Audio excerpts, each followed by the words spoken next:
Также, друзья, сформировали каминный портал. Уже ребята сложили каминную топку. Ядро камина из шамотного кирпича мы для них залили подиум, для того, чтобы они могли приехать и установить мраморный портал, который предусмотрен в дизайн-проекте. Конструкция камина на данном объекте достаточно хитрая.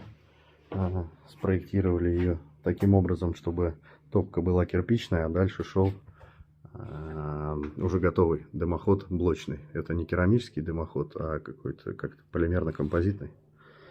Вот так выглядит камин. То есть сложено шамотное ядро и сформирована рама стальная, силовая, на которую уже опирается.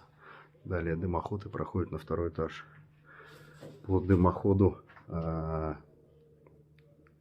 печки сауны, подвала проложили трубы так, чтобы они не проходили за ядром. Хоть оно и теплоизолировано, но решили, что трубы не будем прокладывать за ядром.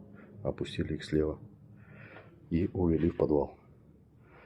Продолжаем работу.